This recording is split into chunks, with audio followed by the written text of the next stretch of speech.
सफल बजट है। इस बजट में सभी जात, सभी धर्म का विकास होगा।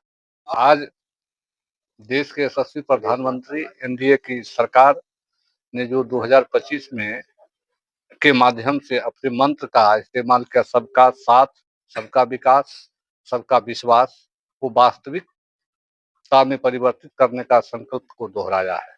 यह बजट बिहार के विकास, किसानों की समृद्धि और मध्य वर्ग की राहत है के लिए एक मील का पत्थर साबित होगा। यह न केवल आत्मनिर्भर बनाने की दिशा में एक ऐतिहासिक प्रयास भी है, बिहार को आर्थिक, सामाजिक रूप से और अधिक सशक्त बनाने की दिशा में ऐतिहासिक प्रयास भी है। एनडीए सरकार का यह बजट बिहार के किसानों और मध्य वर्ग के एक ऐतिहासिक अवसर लेकर आया है।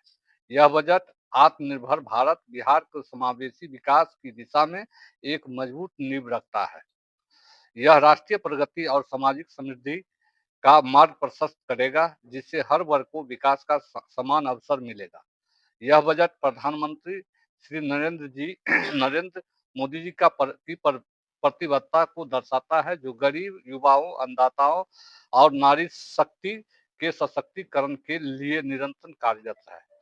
बिहार के विकास पर विशेष फोकस दिया है केंद्र सरकार। आदरणीय प्रधानमंत्री ने बिहार के विकास के लिए विशेष फोकस दिया है और वैसे भी बिहार गौरवशाली राज्य है, जिस राज्य में महात्मा गांधी और देश के यशस्वी प्रधानमंत्री इस राज्य के विकास के लिए सतत प्रयास कर रहे हैं।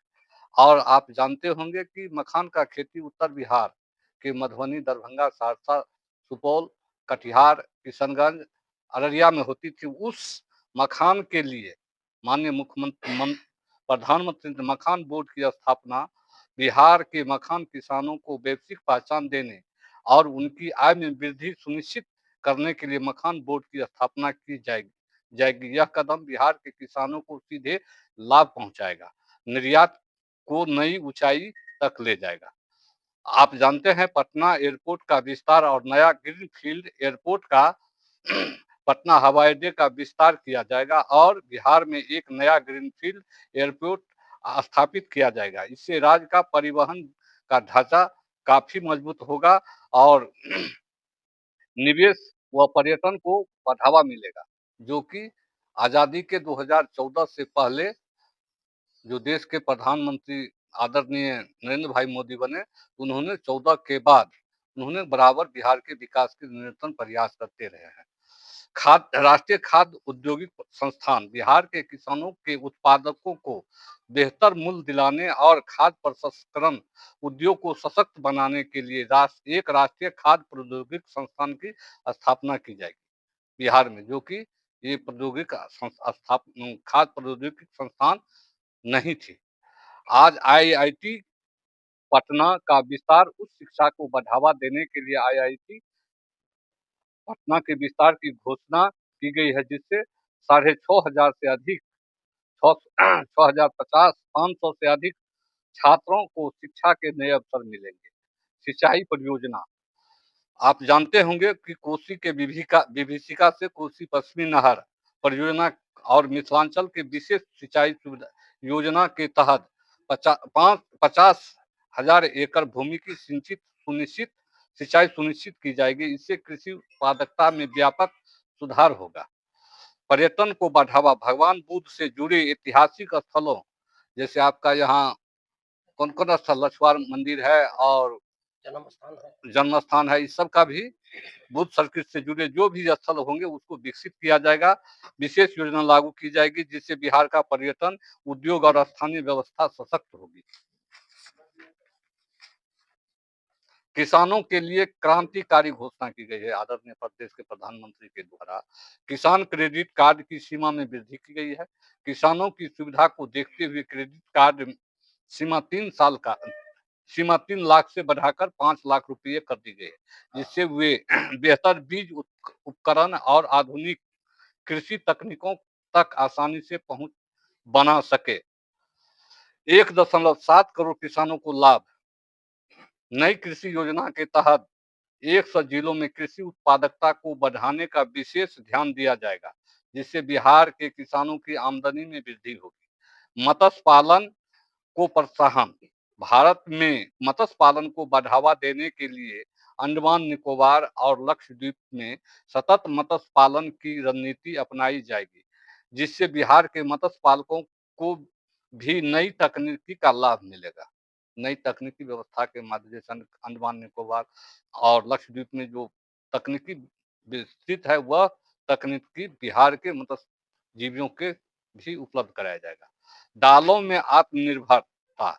अगले 6 वर्षों में तुअर और मसूर की खेती का बढ़ावा देने के लिए विशेष मिशन चलाया जाएगा, जिससे खाद्य सुरक्षा को मजबूती मिलेगी और किसान की आमदनी में इजाफा होगा। मध्य वर्ग के लिए ऐतिहासिक कदम उठाया आदरणीय देश के प्रधानमंत्री जी ने। आयकर में काफी राहत दिया। 12 लाख रुपए तक की आय पर कोई टैक्स नहीं लिया जाएगा, जिससे लाखों मध्य वर्ग परिवार को सीधा लाभ मिलेगा। सीनियर सिटीजन को राहत। ब्याज आय पर कटौती की सीमा 1 लाख रुपए कर दी गई है। टीडीएस टीसीएस में सुधार। किराए पर टीडीएस की सीमा 2.4 लाख से बढ़ाकर 6 लाख कर दी गई। शिक्षा ऋण पर टीसीएस पूरी तरह समाप्त कर दिया जाएगा। एमएसएमई को और स्टार्टअप्स के लिए नए अवसर। MSME credit grant. छोटे उद्योगों को बढ़ावा देने के लिए क्रेडिट सीमा 5 करोड़ से बढ़ाकर 10 करोड़ कर दी गई है। स्टार्टअप के लिए 10 करोड़ रुपए का फंड। यह फंड युवाओं को अपने उद्यम स्थापित करने, नए रोजगार सृजन करने के लिए प्रोत्साहन किया जाएगा। MSME credit card. छोटे उद्योगों को आसान ऋण सुविधा उपलब्ध कराने के लिए विशेष एमएसएमई क्रेडिट कार्ड योजना की घोषणा की गई है और देश के प्रधानमंत्री और बुनियादी ढांचे और आवास विकास में क्रांति कदम लाए हैं।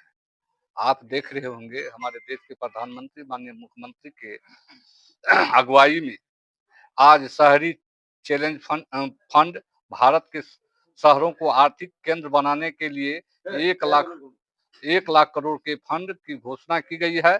रुचिकर पूंजीगत व्यय। राज्यों को 1.5 लाख करोड़ का ब्याज मुक्त ऋण और सुधार प्रोत्साहन दिए जाएंगे। किफायती आवास। 2026 तक 40,000 अतिरिक्त आवास इकाइयों का निर्माण किया जाएगा, जिससे मध्य वर्गों की सस्ती बेहतर आवासीय सुविधा मिलेगी। समावेशी आत्मनिर्भर भारत की दिशा में ठोस कदम है। परमाणु ऊर्जा में आत्मनिर्भरता। वर्ष 2047 तक 100 गीगावाट परमाणु ऊर्जा उत्पादन का लक्ष्य निर्धारित किया गया है देश के आदरणीय प्रधानमंत्री नरेंद्र भाई मोदी के द्वारा, वित्त मंत्री सीतारमण के द्वारा और बिहार के विकास के लिए देश माननीय मुख्यमंत्री के द्वारा ये सफल बजट है। इस बजट में सभी जात सभी धर्म का विकास होगा और उसके साथ साथ बिहार में विकास का क्रांति फैल जाएगा। जमुई के हिस्से में क्या आया बजट में? जेडीयू के हिस्से यहाँ जमुई में जो आजादी के बाद आज तक नहीं हुआ था प्रगति यात्रा, माननीय मुख्यमंत्री दिल खोल करके सारी चीज उसमें सारे बिहार में। पहले मेरी बात को समझिए, जो भी बजट में बिहार का हिस्सा आएगा सब जिला को बराबर बटेगा। हाँ, कल प्रधानमंत्री आ रहे हैं। हाँ, क्या मैसेज लेकर आएंगे और क्या होगा? बिहार के जितने भी किसान है उसको सम्मान निधि योजना के तहत किसान योजना जो मिलता है उसको सम्मानित करते हुए उसके लाभ के लिए वो आया गया। मतलब ये संदेश है 2025 चुनाव। अरे 2025 में कोई है नहीं तो क्या संदेश देगा? वो संदेश तो अब किसान को सम्मानित करने के लिए आ रहे आज देश के प्रधानमंत्री। इस बार शामिल होंगे? निश्चित शामिल होंगे। चुनाव प्रचार में सबसे पहले यानी आते हैं नरेंद्र मोदी जी। हाँ। जमुई में, और आप कह रहे हैं कि सबको बराबर देंगे। पहले यहाँ अरे पहले तो आप देखे ना पहले मेरी बात को सुनिए।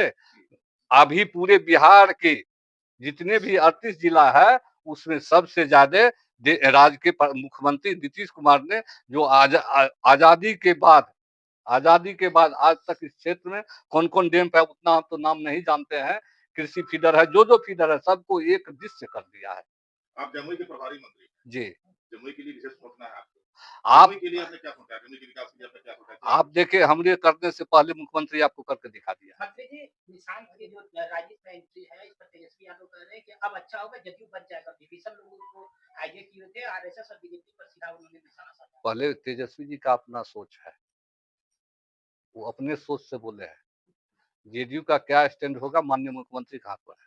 निशांत जी आ रहे हैं पॉलिटिक्स में। हम बेफालतू फजूल की बात नहीं करते हैं। जो भी जेडीयू का स्टैंड है माननीय मुख्यमंत्री के हाथ में है, वो जिसको कमान दे वही सर्वोच्च आप होगा। लोग क्या चाहते हैं? अभी हम जदयू के नेता भी तो कुछ चाहते होंगे ना? अभी हम इस पर किसी से बात नहीं किए हैं। हम आप ही के माध्यम से, पेपर के माध्यम से देख रहे हैं। अब जा रहे हैं, हम 8 रोज से पटना से बाहर हैं, हमको इसमें कोई जानकारी नहीं। विपक्ष के अलायंस के नेता बार-बार ये कह रहे हैं कि महागठबंधन के साथ नीतीश कुमार जाएंगे। ये उसका अफवाह है। और महागठबंधन के साथ जब गया था, इंडिया गठबंधन के साथ, उन्हीं के पिता ने समाजवादी के प्रखर नेता मुलायम सिंह यादव को प्रधानमंत्री से रोका था, बनने से रोका था। और ये देख लिया इंडिया गठबंधन में नीतीश कुमार प्रधानमंत्री बन जाएंगे, तो लालू यादव क्या कहा, अभी इस पर बात नहीं करेंगे, क्या जरूरी नहीं है अभी। उसके बाद ममता बनर्जी को डस लिया और अरविंद केजरीवाल को डस लिया। उसका परिणाम बिहार के जनता उसको बिहार के सत्ता से बेदखल कर दी। इसी से आप बता रहे हैं कांग्रेस के बारे में कि इसको डस लिया, उसी तरह से विपक्ष की तरफ से लगातार आरोप लगा रहा है कि जैसे दिल्ली और महाराष्ट्र में झांकी आप लोग देख लिए, बिहार अभी बात किया, बिहार में भी वही हाल है। बिहार क्रांतिकारी का धरती है। महात्मा गांधी को यहीं आकर के क्रांति करना पड़ा था। यहीं से देश की आजादी की बिगुल फूकी गई है। आप इतना समझ लीजिए, नीतीश कुमार है, उसके निकट किसी का नहीं चलता है। आरजेडी प्रवक्ता है आरजू खान। आरजेडी प्रवक्ता है आरजू खान कह रहे हैं कि बीजेपी पीछ लगवा है जदयू का। अरे उसको बोलने का, भ्रम फैलाने का उस आदी है। 2005 से पहले तो भ्रम फैला करके इस तरह उस तरह करके देश को, बिहार की जनता को बरगला कर 15 साल राज किया और बिहार को विकास की पटरी उतार कर फेंक दिया। बारी बारी से बोलो दिया। राजद के नेता है वो कह रहे हैं कि दलित का अपमान किया गया है, प्रभारी मंत्री जो है यहाँ नहीं आए। ये अच्छी पर आप बात। क्या उन्होंने कहा डीएम को बंगाल की खाड़ी में फेंक देना चाहिए, दलित को अपमान किया है। ऐसा कोई सरकार के संकल्प में या प्रोटोकॉल में नहीं है। स्थापना दिवस में माननीय प्रभारी मंत्री को उपस्थित होना जरूरी है, लेकिन उन्होंने जो भाषा का इस्तेमाल किया, एक प्रशासन और खास करके लेडीज डीएम है यहाँ के, उसका 2005 से पहले का उदाहरण दर्शाता है। अगर 2005 का उदाहरण दर्शा रहा है, अगर 2005-25 में देश बिहार की जनता इस बयान को दिमाग में सेट कर लिया है, 2025 में उसको साफ कर देगा। हाँ, निमंत्रण दी गई थी। 2025 में लालू जी का सपना पूरा होगा कि नहीं? कहीं कुछ होने वाला नहीं है। नहीं होगा। ना। पूर्णिया सांसद पप्पू यादव, हाँ। वो कह रहे हैं कि भाजपा नीतीश कुमार को मारना चाहती है और सत्ता पर काबिज होना चाहती है। एक बात सुनो भाई, सांसद महोदय को, आदरणीय पप्पू जी को, सांसद जी हैं, वो कब क्या बोलते हैं आप लोग को भी जहन में होगा। कब क्या बोलते हैं, कब कहाँ पलटते हैं, उसके बाद को हम तवज्जो नहीं देते हैं।